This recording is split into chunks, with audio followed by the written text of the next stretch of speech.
자유한국당을 제외한 이른바 4+1 협의체의 내년도 정부 예산안 수정안이 국회 본회의를 통과했습니다. 법정 처리 시한을 넘긴 지 8일 만입니다. 잠시 전에 예산안이 처리되고 국회 본회의가 정회가 됐었는데 곧 이어서 속개가 됐습니다. 그리고 지금 본회의가 진행 중입니다. 긴박하게 돌아가고 있는 20대 국회 마지막 정기국회 본회의 상황 두 분의 전문가와 함께 알아보도록 하겠습니다. 오늘 나이트 포커스 최영일 시사평론가, 김근식 경남대 교수 나오셨습니다. 안녕하세요. 안녕하세요. 자, 오늘 예산안이 이제 통과가 됐고요. 그렇습니다. 지금 말씀드린 대로 본회의는 다시 속개가 됐습니다. 네. 이제 자정까지는 시간이 있는데 그렇죠. 먼저 새해 예산안 통과된 상황부터 좀 설명을 해주시죠. 네네. 이게 사실은 이게 될 수 있을까 없을까? 사실은 지난 밤에도 네. 예결위에서 소소위 혹은 간사회의죠. 네. 거기서 협의를 계속했지만 오늘 네. 오전까지 어제 심재철 신임 원내대표가 네. 이 문희상 의장과 이 원내 교섭단체 3당 원내대표가 모이면서 물꼬가 좀 트이는 듯했어요. 근데 예산안에 대한 이견이 좁혀지지 않았습니다. 그래서 오늘 본회의가 2시에 예정돼 있었는데 하염없이 밀리기 시작했고 각 당들은 의총에 들어갔고 결국 8시로 잡혔는데 8시 38분에 열렸습니다. 그런데 문제는 합의안은 없어요. 수정안이 제출된 것은 4+1에서 합의한 내용이었습니다. 한국당은 당연히 이제 반대할 것으로 예상했는데 아니나 다를까 본회의장에 한국당 의원들도 몰려왔습니다만 뭐 저지 노력을 했고요. 또 필리버스터를 시작은 했어요. 조경태 의원이 10분 했습니다. 근데 아무 말도 하지 않았죠. 이 침묵의 10분이 흐르고 이 문희상 국회의장이 토론 종결을 선언하고 바로 표결에 들어간 겁니다. 그래서 정부 예산안 재석 의원 162명, 찬성이 156명, 기권 3명, 반대 3명이었는데 자, 이 표는 뭘 의미하냐면요. 자, 4+1이 모든 법안을 다 가결시킬 수 있다라는 상징입니다. 어찌 보면 민주당은 오늘은 예산안만 목표였어요. 그래서 지금 선거법 개정안이나 패스트트랙 3법 또는 이제 한국당이 반대하는 유치원 3법 등은 내일 이후에 처리될 것으로 예상해 봅니다만 아마 이 여야가 전략적인 또 격돌을 하게 될 것으로 예상이 됩니다. 그러니까 이제 4+1 체제의 결속력이 견고하고 드러났죠. 마음만 먹으면 어떤 법안도 처리할 수 수 있다. 있다. 네. 그러니까 뭐 자유한국당 입장에서는 빠지거나 배제되면 될수록 속이 탈 수밖에 없는 상황인데, 자, 오늘 그렇다면 자유한국당은 새해 예산안 통과를 안 막은 겁니까? 아니면 못 막은 거로 봐야 될까요? 저는 어제 새로 선출된 심재철 원내 지도부의 저는 전략 미스였다고 생각을 해요. 미스, 예. 그러니까 어제 새로 선출되자마자 협상력의 복원을 계속 주장을 했었고, 그다음에 예산안과 정기국회에서의 어떤 대외 전략 그리고 패스트트랙에 올려진 이 선거법과 공수처를 어떻게 할 것인가를 제가 하겠다고 이야기를 했어요. 그래서 지금 최 평론가 말씀대로 어제 선출되자마자 문희상 의장을 만나서 여야당 3당 원내대표가 합의를 했죠. 그랬죠. 필리버스터를 철회하고 그 대신 오늘 정기국회 끝날 때까지는 패스트트랙을 올리지 않는다. 일종의 이제 절충 아니었죠. 근데 단 이게 의총에 가서 예산안 문제에 대한 확인을 받고 컨펌을 받은 다음에 진행이 되기로 했었는데 의총에서 이게 거부가 됐어요. 그래서 이제 오늘 오후에 정기국회를 열어놓고도 한국당하고 그동안 한국당이 배제된 채로 4+1 협의체에서 합의했던 예산안과의 최종 합의안이 나왔으면 되는데 이게 나오지 않은 거예요. 그러니까 한국당 측에서는 조금 나름대로 일리 있는 주장이 뭐였냐면 4+1에서 협의한 그 1조 3천억 가까이의 그 삭감한 내용을 좀 달라. 그래야 알아야 우리도 수정안을 낼 게 아니냐는데 민주당 측에서 그걸 주지 않았던 거고요. 그러니까 이제 한국당 측에서는 국민 세금을 너희들 마음대로 깜깜이 통과시킬 거냐라는 주장을 했던 것이고 민주당은 그걸 또 빌미 잡아서 결국 정기국회에서 예산안 통과를 막으려고 하는 게 아니냐. 상호 불신이 그게 다른 거죠. 그런 과정에서 결국 합의안이 안 된 것이고 정해진 시간이 지나서 문희상 의장은 개회를 해버렸고 결국 표결로 통과가 돼버린 겁니다. 저는 그래서 근데 정기국회 예산안은 뭐 어쩔 수 없다고 생각을 합니다. 물론 예산안의 이런 변칙 통과 자체가 여야를 막론하고 국민들 입장에서 봤을 때는 국민들의 세금으로 내년 예산을 짜가지고 집행하는 거 아닙니까? 500조가 넘는 엄청난 돈입니다. 이 돈이 어떻게 쌓이고 어떻게 줄어들고 어떻게 늘렸는가에 대해서는 전혀 모르는 상태에서 지금 통과가 됐기 때문에 국민 입장에서는 국회의원들 정말 직무유기라고 해야 되는데 문제는 이제 이 다음이죠. 내일부터 임시국회가 열려 있는데 내일은 당장 패스트트랙에 올려져 있는 법안들을 어떻게 할 것이냐의 문제인데 과연 심재철 신임 원내 지도부가 이 부분에 대해서는 전략을 갖고 있을까? 저는 이 부분도 좀 미스테리합니다. 이제 심재철 원내대표 체제의 전략 미스였다 이렇게 말씀을 하셨는데 이제 뭐 저의 개인적인 생각은 사실은 예산안 통과는 전초전 성격일 가능성이 크고요. 그렇죠. 결국 본 싸움은 자유한국당 황교안 대표까지 단식 투쟁을 했기 때문에 네. 그 이유가 두 가지가 크게 있지 않았습니까? 그렇죠. 맞습니다. 선거법과 공수처법 그렇죠. 처리. 그렇죠. 그래서 그 처리를 막기 위해서 네. 지금부터 몸싸움을 하거나 물리력을 행사하는 것이 네. 여론 설득에 좀 어렵지 않을까라는 판단으로 일부러 맞아요. 하지 않았을까라는 생각도 저는 해봐요. 그런데 예. 그럼에도 불구하고 저는 김 교수님이 아, 자 그렇습니까? 심재철 원내대표의 이거는 전략 실패다, 판단 미스다라는 것에 동의하는 게 뭐냐면 예. 지금 오늘 보세요. 오전에 민식이법을 포함해서 네. 다는 아니지만 16개의 비쟁점 민생 관련 법안은 본회의에서 오전에 처리를 해줬습니다. 네. 여야가 통과시켰습니다. 민식이 부모님 눈물 흘리는 모습에 지금 국민들이 오늘 짠한 마음을 가지고 지켜봤는데요. 어린이 생명 안전 관련 법들을 처리했단 말이죠. 근데 이 어떤 화합의 기세로 정부 예산안까지 조금 더 마지막까지 좀 절충안을 내서 네. 한국당이 포함된 가운데 가결됐다면 네. 국민들이 다 알아요. 내일부터 패스트트랙 가지고 네. 전쟁이다. 국회가 정기국회 오늘로 종료되고 임시국회 어차피 열릴 것이고 이거 격돌할 것이라는 거 다 알고 있고 한국당은 결사 반대죠. 갑자기 뭐 입장이 선회돼서 선거법도 개정합시다. 공수처도 설치합시다. 그럴 이유가 없잖아요. 당대표도 말씀하신 대로 단식, 목숨까지 걸었던 사안, 반대 사안인데 네. 그럼 오늘은 분위기 좋게 네. 여야가 합의하는 모습으로 네. 내년도 정부 예산안까지를 처리했다면 내일은 어떻게 되는 거냐면 국민들이 좀 사안 들여다볼 여유가 생기는 것인데 네. 나경원 원내대표의 실패가 뭐냐면 all or nothing 전략이었다는 거예요. 199개를 다 필리버스터 걸고 뭐냐 자기네가 대표 발의한 27개 법안까지도 반대하는 거냐 이런 얘기가 나왔잖아요. 그러니까 all or nothing이 아니라 지금 민주당하고 4+1은 살라미 전술로 잘라서 가겠구나. 네. 그러면 좀 어떤 얘기까지 나왔냐면 자유한국당 내에서도 우리가 반대하는 것은 5개 법안이다. 네. 이런 얘기를 했잖아요. 네네. 거기서 저는 패스트트랙의 찬반은 명확하고 오히려 유치원 3법이 좀 문제가 되겠구나. 네네. 저 법에 대해서는 국민들이 상당히 좀 필요하다는 인식을 1년 동안 가지고 있었는데 한국당이 반대하는 명분이나 이유를 무엇으로 좀 국민 설득을 할 것인가. 네. 이런 중요한 쟁점 대목이 있는데 하나하나 국민 동의나 설득을 얻지 못하고 우리는 다 반댈세 하는 상황이다 보니까 네. 아까 상징이라고 제가 말씀드린 156이라는 숫자가 찍히는 순간 네. 한국당은 오늘도 날치기라고 외쳤습니다. 그리고 이건 무효다라고 외쳤고 불법이라고 외쳤지만 그럼에도 불구하고 저는 내일 이후도 오늘의 기세로 가게 된다면 한국당은 구호는 외치겠지만 이 구호가 새로운 거냐 하면 사실은 이 정기국회 마지막까지도 한국당은 계속 외쳐오는 거예요. 장외에서 좌파 독재 정권 타도 얘기했고 장 내에서 민주당 이 의회 독재다라고 얘기했고 그리고 우리 빼고 하면 다 불법이라고 얘기했고 그런데 이제는 서로 발목을 잡는 양상이 되다 보니까 적어도 과반의 국민은 한국당의 이유와 명분에 귀 기울여지기 어려워졌다. 네. 그냥 무조건 저지하는 거 아니냐. 총선 전략이 벌써 펼쳐지는 거 아니야 국회 내에서. 네. 내년도 예산 어떻게 하느냐. 그럼 내년도에 선거법은 개정된 걸로 치르느냐. 현행으로 치르느냐. 이런 거에 대해서 좀 명쾌하게 답이 나오길 기대하는데 국민들에게 어필하는 효과가 전혀 없는 투쟁이다. 그러면 국민 동의를 얻지 못하는 투쟁은 명분이 사라질 수밖에 없겠죠. 네. 지금 국회 본회의장 상황 뭐 저희가 화면으로 보여드릴 수 있는지는 모르겠습니다만 저는 지금 보고 있습니다. 인터넷으로요. 그런데 제가 지금 화면으로 보기로는 자유한국당 의원들이 의사진행 발언을 하는 것 같아요. 그러니까 다른 법안의 추가 상정이나 표결 절차를 막기 위해서 의사진행 절차를 밟는 것 같습니다. 네.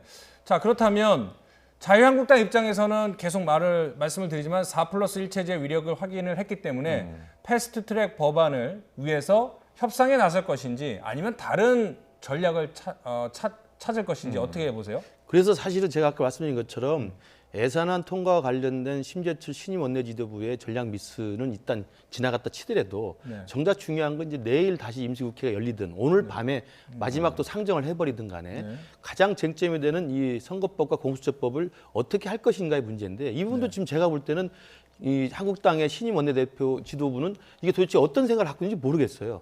물론 지금 말씀하신 것처럼 지금 본회의가 개회가 돼 있어서 자유한국당 의원들이 시간을 벌기 위해서 12시까지는 계속 해야 되니까 근데 지금 예산 부수 법안이 지금 그렇죠. 예. 그러니까 그렇죠. 의사진행 발언하든 예산 부수법에 대한 토론을 하든 간에 진행을 할 텐데 여러 가지 경우가 있습니다만 12시 이전에 문희상 의장이나 국회 부의장이 사회권을 가지고 네. 이 패스트에 올라가 있는 부분을 상정하면 일단 되는 겁니다. 네. 상정할 수 있고요. 네. 그러면 오늘이 정기국회 마지막 회기 날이기 때문에 네. 상정한 것에 대해서 반대하는 필리버스터를 하려 하더라도 오늘 밤 12시까지는 밖에 그렇죠. 못해요. 그러면 내일 또 다시 임시국회 소집돼 있기 때문에 내일 임시국회 열리면 지난 회기에 필리버스터 끝난 걸로 간주되기 때문에 회트에 올라가 있는 이 법안들은 바로 표결에 붙일 수가 있습니다. 그러니까 자유한국당 막을 방법이 없어요. 네. 그러니까 저는 지금 시기에 심재철 지도부 입장에서는 굉장히 실리적인 생각을 해야 한다고 봅니다. 물론 선거법이 굉장히 많은 문제점이 있다고 저는 개인적으로 인정합니다. 네. 그리고 선거법이 제1야당을 배제한 채로 이렇게 몰아가면서 압박을 하는 형식이 굉장히 맞지 않다고 생각하는데 네. 어찌됐든 현실적으로 선거법이 지금 통과될 수밖에 없는 상황이라 한다면 네. 그 통과돼버린 선거법을 가지고 4월 10일 선거를 치러야 돼요. 한국당 의원들이나 출마자들도. 그렇다면 거기서 실제 협상에 나서가지고 얼마나 많이 우리의 실제적인 이익을 가질 것인가에 대한 실용적 접근을 해야 됩니다. 그래서 지금 나오는 게 250 플러스 50으로 그렇죠. 하고 연동률 그 비율을 얼마나 할 것이고 낮출 것이냐, 그다음에 권역별로 할 것이냐, 아니면 전국으로 해서 석패를 할 것이냐, 다양한 쟁점들이 있거든요. 그러면 한국당이 조금 이익을 챙길 수 있는 방향에서 협상을 하는 것도 좀 필요하다고 봅니다. 물밑에서 그게 진행이 돼야 돼요. 그리고 더불어서 연계해서 공수처 법안에도 여러 가지 악법과 독소 조항이 있는데 그러면 악법과 독소 조항에 대해서 한국당이 제1야당이기 때문에 민주당하고 협상을 해서 수사와 기소의 분리 문제라든지 대통령의 권한 개입의 문제라든지 그다음에 공수처장과 공수처 검사들을 어떻게 임명할 것인가의 문제라든지 그다음에 국회 동의를 거칠 것인지 임사청문회 하고 말 것인지에 대한 다양한 쟁점들에 대해서 한국당이 의견을 내면 협상을 하면 되거든요. 그러니까 저 개인적인 생각으로는 오늘 이 12시까지 이 본회의를 어떻게 진행을 하더라도 네. 내일 다시 열리는 임시국회를 대비해서 네. 정작 지금 본선 게임으로 남아있을 수 있는 패트에 대해서 네. 선거법과 공수처법에 대해서 신임 한국당 지도부는 네. 어떤 전략으로 어떻게 얻을 걸 얻고 어떻게 줄 걸 줄 것인가에 대해서 네. 협상의 안을 가지고 전략적으로 대응을 해야지 무조건 반대만 해가지고 아무것도 얻지 못한 채로 통과가 될 수밖에 없습니다. 통과된 다음에 어떻게 하겠습니까? 그렇죠. 그러니까 지금 자유한국당 입장에서는 국회법 틀 안에서 합법적으로 패스트트랙 법안을 상정 표결 절차를 막을 수 있는 방법은 없으니까 그렇죠. 결국 물리력을 동원해서 회방을 할 것인지 아니면은 협상을 통해서 자신들의 의견이 최대한 반영될 수 있는 그런 실리를 택할 것인지. 근데 사실 지금 입장에서는 답은 좀 뻔히 보이는 그런 상황이긴 한데 그런데 이제 그 국회 부의장까지 한 5선의 그 심재철 원내대표가 네. 그런 계획도 없이 초반부터 전략 미스를 했을까라는 상식적인 좀 의구심은 들지만 네. 뭐 실수를 했을 수도 있으니까 조금 상황을 좀 봐야 될 것 같습니다. 자, 어쨌든 오늘 오전에 본회의가 또 열려서요. 그동안 많은 국민들 특히 고 김민식 군 부모님께서 그토록 애타게 원했던 민식이법 그리고 하준이법 이 어린이 교통사고 관련한 법안이 통과가 됐는데요. 일단 영상 한번 보시죠.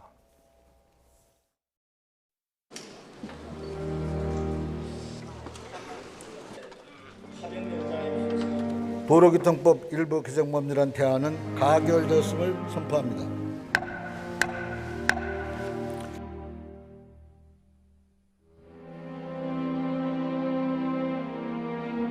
아이 잃었던 힘듦보다 더 힘든 건 없어요. 민식이 잃었을 때 그 힘들었던 것보다 앞으로 힘든 건 없을 것 같아요. 그래도 너의 이름으로 된 법으로 다른 많은 아이들이 다치거나 사망하거나 그런 일을 막아줄 수 있을 거야. 하늘나라에 가서도 다른 아이들을 지켜주는 우리 착한 민식이 고맙고 미안하고 엄마 아빠가 많이 사랑한다.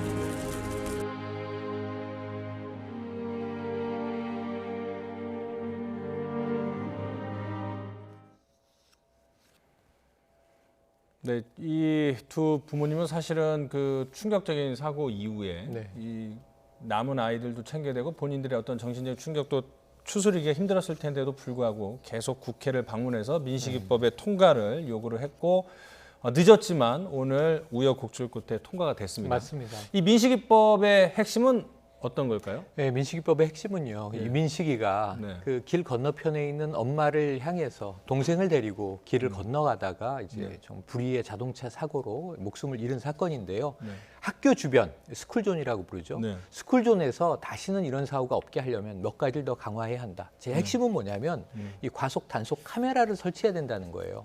그러면은 이제 적어도 이 차들이 속도를 줄이는 효과를 낼 수 있는데 네. 제가 깜짝 놀란 건 뭐냐면 네. 전국에 있는 스쿨존 중에 5% 정도밖에 과속 단속 카메라가 설치돼 있지 않다. 네. 이걸 좀 다 최소한 설치해 보자. 그리고 신호등이 있으면 아이들은 빨간불엔 서고 파란불엔 가는 훈련이 잘 돼 있거든요. 성인은 오히려 이 빨간불에도 무시하고 갈 수 있지만 어린이들은 이걸 굉장히 잘 지키는데 신호등 정도는 아무리 좀 좁은 길이라고 해도 놓아주자. 그리고 또 하나는 이 스쿨존 내에서 이런 사고를 냈을 때 처벌을 강화하자. 네. 그래서 결국은 이 모든 것이 네. 예방적 차원에서 필요한 조치라고 보여집니다. 그래서 네. 관련 법규를 개정하는 것으로 네. 민식이법이라는 이름이 붙어 있는데요. 민식이 부모님 말씀이 누가 이 사망한 자기 자식의 이름을 네. 법에다 붙이고 싶겠는가. 근데 지난해 말에 보시면 윤창호법도 그랬단 말이에요. 그분은 이제 성인이고 군복무 하다가 휴가 나와서 추석 무렵에 안타까운 변을 당했지만 그건 음주운전 사고였고 이번에 스쿨존 운전 사고를 이제 지칭하는 것이고 그래서 이게 뭐 쟁점이 없는데 문제는 뭐였냐면 11월 29일 본회의에서 충분히 통과될 수 있는 것인데 민주당은 한국당이 볼모로 잡았다.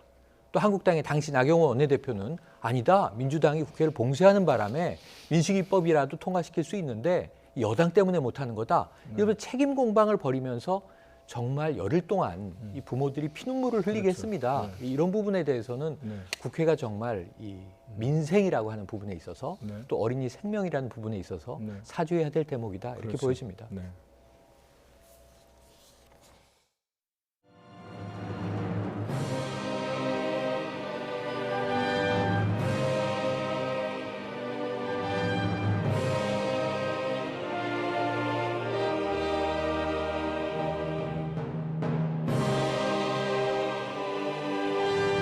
앞으로 몇 년 후면은 대외 해협사 사업장은 엄청난 수로 늘어날 것입니다.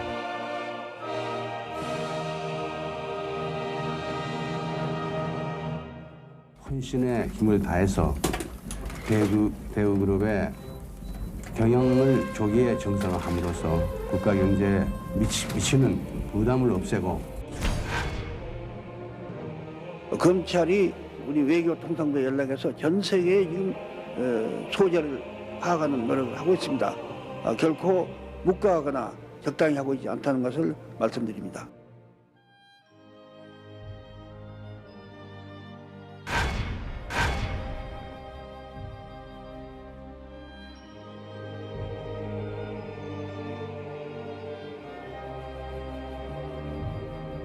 이제 시간이 충분히 지났으니 적어도 잘못된 사실을 바로 잡혀야 한다고 생각했습니다.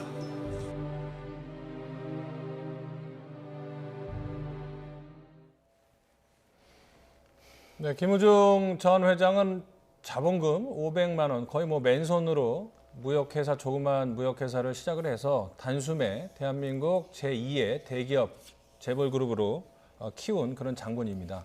한국 재벌 성장사의 뭐 산 증인과 같았던 인물인데 이제 IMF를 통해서 그 대우그룹은 산산분해 공중분해되지 않았습니까? 그런데 이제 김우중 전 회장이 생전 영상에서도 말했지만은 당시 그 관료들과의 갈등 때문에 억울하게 대우그룹이 공중분해됐다 이렇게 주장을 하고 했거든요. 어떻게 생각하세요? 물론 이제 자기 손으로 그렇게 개척했던 그 기적의 신화가 한순간에 무너졌기 때문에 아마 그 노년에 가서는 굉장히 억울하고 좀 비통한 마음이 있었을 겁니다. 그래서 그 충분히 이해가 됩니다. 말씀하신 것처럼 김우중 회장 같은 경우는 이제 여러 가지 신화가 있는데 첫 번째는 샐러리맨으로 자기 손을 맨손으로 해외 시장 개척을 하면서 사실 엄청나게 재벌의 신화를 만들었고요. 다른 지금 우리가 알고 있는 재벌들과는 달리 누구한테 상속받은 게 아니에요. 자기 혼자 개척한 겁니다. 그리고 두 번째는 수출. 그다음에 셀러리맨 신화에서 출발했다는 점에서 굉장히 중요한 의미가 있고 그때도 불구하고 이제 1999년에 이른바 IMF 위기가 왔을 때 여러 가지 분식 회계에 있어서 대우그룹이 이제 결국 검찰의 수사와 그다음에 법적인 어떤 처벌을 받으면서 사실 공중무리가 돼버렸는데 지금도 잘 알려진 것처럼 삼성 바이오리스 마찬가지로 삼바 분식회계처럼 이 분식회계는 지금도 남아있는 한국의 기업의 고질적인 이게 병폐거든요. 그러니까 이 부분의 투명성들을 가져야 된다는 지금의 시점에서 본다면 분명히 잘못된 범죄 행위입니다. 그런데 그 당시에 30대 젊은 나이에서 맨손으로 해외 시장을 개척하면서 정말 세계가 좁다고 생각하면서 뛰어다니면서 이 기업세를 확장했던 김우중 회장 개인 입장에서는 분식회계 불가피성이 또 있었다고 봐요. 그렇기 때문에 저는 그 스스로의 어떤 안타까움이 있지만 지금 우리의 현재적 입장에서 기업 문화라든지 우리의 경제 패러다임 입장에서 보면 그걸 억울하다. 내지는 뭐 IMF 이후에 경제 관료들에 의해서 정말 억울하게 당했다라고 그 호소하는 것은 제가 네. 볼 때 국민 감정에서 맞지 않고요. 네. 그렇지만 어찌됐든 김우중 회장의 그런 어떤 그 기업인으로서의 성공, 네. 그다음에 개척 정신. 저도 예전에 그 폴란드 한번 갔을 때 당시 김우중 대우회장이 만들어놨던 공장들 보고 이렇게 보면서 굉장히 많은 애국심과 감동을 느꼈거든요. 네. 그런 걸 보면 젊은이들에게 큰 꿈을 주고 진취적이고 도전적인 어떤 기업가 정신을 만들어내는 데는 네. 굉장히 일조를 한 분이기 때문에 네. 그건 그대로 평가를 해주고 그러나 분식회계 혐의를 통해 가지고 대그룹이 해체돼서 법적 처리를 받은 것에 대해서는 억울하다는 것보다는 이제 기업이 한국 기업이 앞으로 갈 방향에 있어서 겪어야 될 진통이었다 이렇게 좀 생각해 주는 게 좀 맞다고 생각합니다. 그 세계는 넓고 할 할 일은 일은 많다. 많다. 그 책이 나왔을 때 이제 그것이 이제 대우의 정신, 세계 경영의 어떤 축소판이라고 볼 수 있는데 그 책이 나오면서 이제 젊은 세대들한테는 도전 정신을 심어줬고 또 그렇죠. 우리 경제는 우리가 나가야 할 파, 그러니까는 세계 시장을 개척하라. 그러니까 어떻게 보면 좀 선도적인 그런 입장이었던 것 같은데요. 김우중 전 회장의 생전 인터뷰 내용 한번 들어보시죠. 저희 대우는 5명으로 출발해서 창업 시절부터 지금까지 줄곧 해외 시장 개척을 추진해 왔습니다. 앞으로는 몇 년 후면은 대우의 해업 사업장은 엄청난 수로 늘어날 것입니다.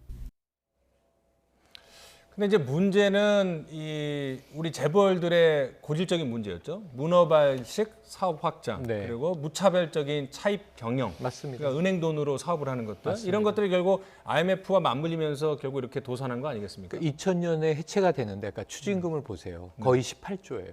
그 당시로 보면 어마어마한 금액입니다. 그렇죠. 네. 지금도 18조 추징이 어디 있습니까? 네. 지금 전두환 추징금 남아 있는 게 이제 1000억이 좀 넘는 네. 상황인데, 네. 그러니까 어마어마한 차입이 맞고요. 이 대우 그 다음에 이제 한보가 상당히 이제 타격이 컸는데 IMF 전후에서 저는 강점이라고 한다면 정말 빠르게 성장한 것. 70년대를 거치면서 10년 동안 대우 그룹이 만들어집니다. 네. 모든 분야에. 대부분의 우리나라 지금 재벌 대기업들이 기본적으로 건설사를 모체로 놓고 문어발식 확장을 하는데 비슷해요. 네. 대우 건설부터 시작했는데 삼성도 수거원인데 못 잡았던 자동차를 대우가 잡았죠. 네. 국내 3대 자동차 메이커에 현대, 기아 지금 합쳐졌습니다만 그리고 대우가 들어갔던 것 아닙니까? 네. 그러니까 저는 굉장히 탁월한 해안이 세계 경영은 지금도 우리가 좀 따라야 할 도전 정치를 담고 있는데 90년에 이 소비에트가 해체되자 네. 동유럽으로 들어갑니다. 그렇죠. 우리나라에서 굉장히 빨랐어요. 동유럽에서 대우가 석권을 합니다. 우리나라 수출 기업으로는. 그리고 공장 현지화를 가장 먼저 해요.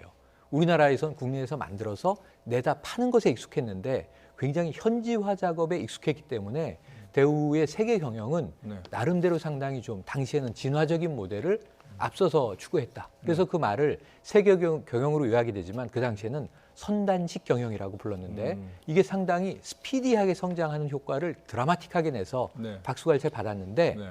빠른 성장만큼 빠르게 해체가 됐어요. 사실 재계 2위까지 올라갔던 대기업 그룹사가 네. 해체되는 경우는 없습니다. 재계 서열 한 30위 내에서 네. 해체된 그룹들은 뭐 최근에도 많이 있습니다만 네. 대우급 정도가 5대 대기업 안에 들어갔는데 이렇게 IMF 한 번에 허무하게 해체된다? 그게 굉장히 이제 본인 김우중 회장은 또 분노를 흘리게 되는 네. 대목이었을지 몰라요. 네. 우리만 정치적인 타깃이 된 게 아니냐 이런 억울함을 남은 평생 안고 사시다가 이제 어제 타계하셨을 수도 있는데 그럼에도 불구하고 아까 김 교수님 지적하셨다시피 IMF 이후에는 완전히 경영 시스템이 바뀌죠. 근데 거기에 적응하지 못한 면이 있고 적응하고 싶었겠죠. 적응하지 못했던 이유는 발목을 잡고 있었던 막대한 차입 경영의 부채 때문이다. 그것은 자업자득이기 때문에 어쩔 수 없었고 정말 외견적인 경영 자체가 선진화된 이 진화 모델을 추구했다면 내부의 자금 관리나 내실도 네. 서구화된 투명 경영을 좀 앞서서 했더라면 지금 조금 다른 결과가 나오지 않았을까 하는 아쉬움이 남습니다. 네, 그렇습니다. 네.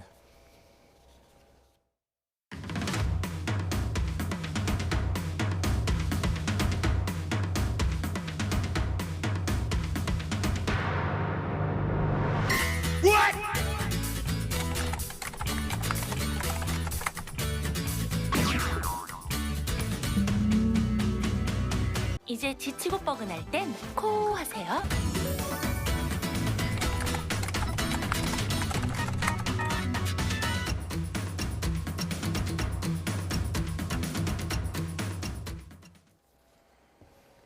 네, 이재수 춘천시장 이 5천만 원짜리 관용차를 사면서 무려 1,500만 원에 가까운 안마 기능을 이른바 튜닝을 했습니다.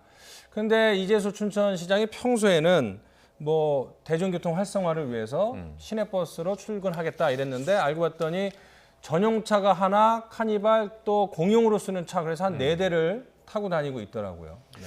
정말 이제 또 뭐 춘천시장이면 뭐 사실은 적은 시가 아니고 그래도 나름대로 큰 지자체의 장이신데 네.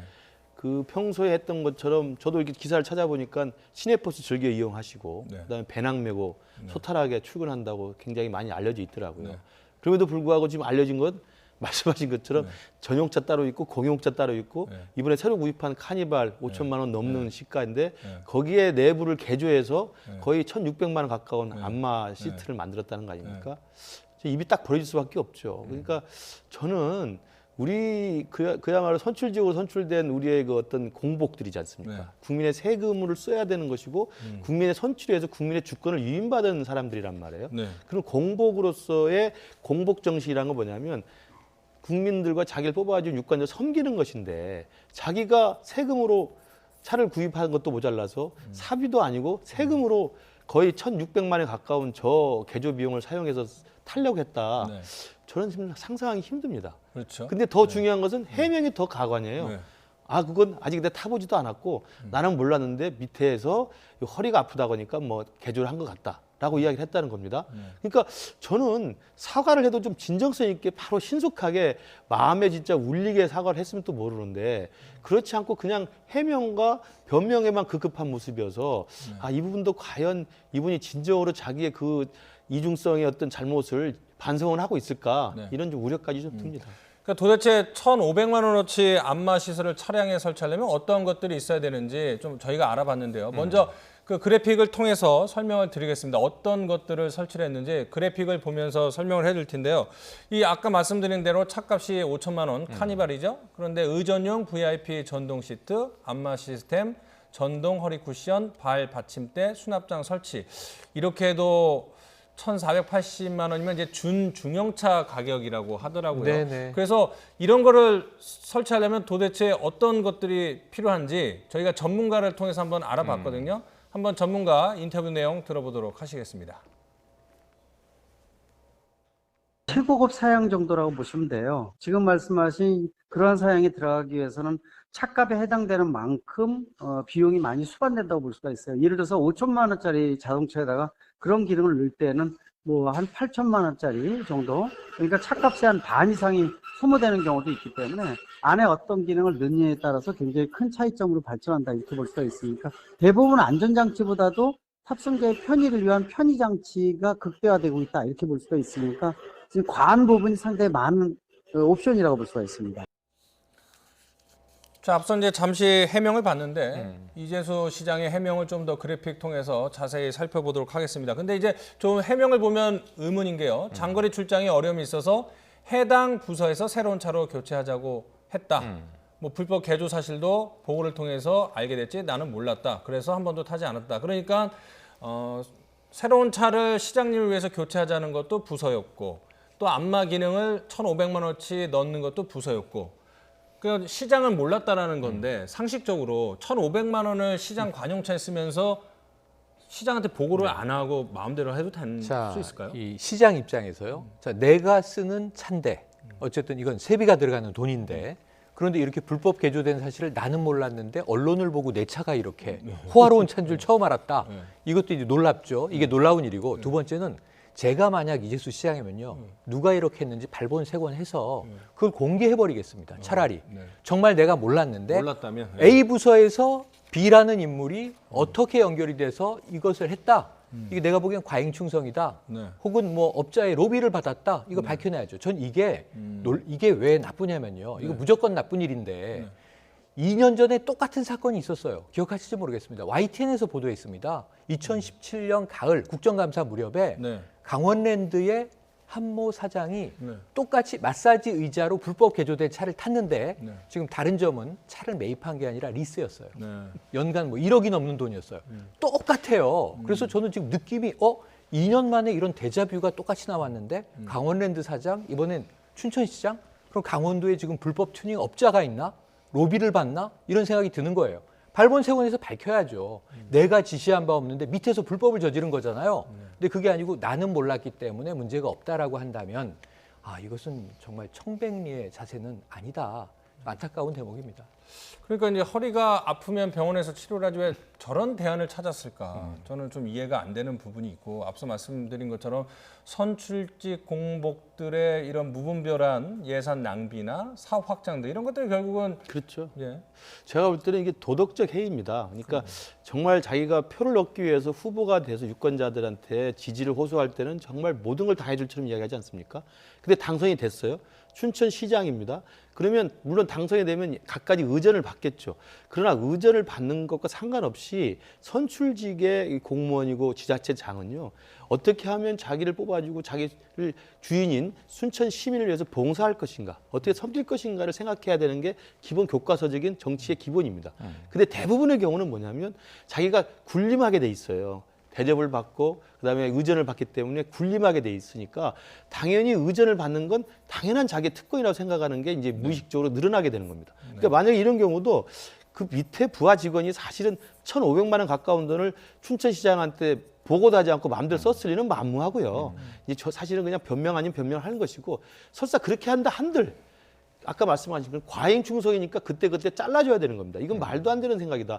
그런 생각조차 하지 말아라. 그렇죠. 왜 그런 말도 안 되는 아이디어를 내고 그런 보고를 하느냐라고 단호하게 혼을 내면 그런 이야기를 안 하거든요. 네. 근데 이렇게까지 왔다는 것은 이전에도 그런 징조에 비슷한 것들을 과잉 의전을 하거나 황제 경호나 황제 대우를 하는 것을 이 이재수 시장은 응당한 것으로 받아들였을 겁니다. 그러다 보니까 여기까지 오도록 도덕적인 회의가 그대로 진행이 됐던 거거든요. 그러니까 네. 저는 그런 면에서 우리나라의 공직자, 네. 뭐 지금 나와 있는 뭐 유재수 지금 감찰 무마옥도 있습니다만 고위 관료나 선출직 공무원이나 아니면 정치인이나 이런 모든 분들이 정말 공복이라는 아까 제가 말씀드린 것처럼 국민의 세금을 쓰고 국민을 모시고 국민을 섬겨야 된다고 하는 네.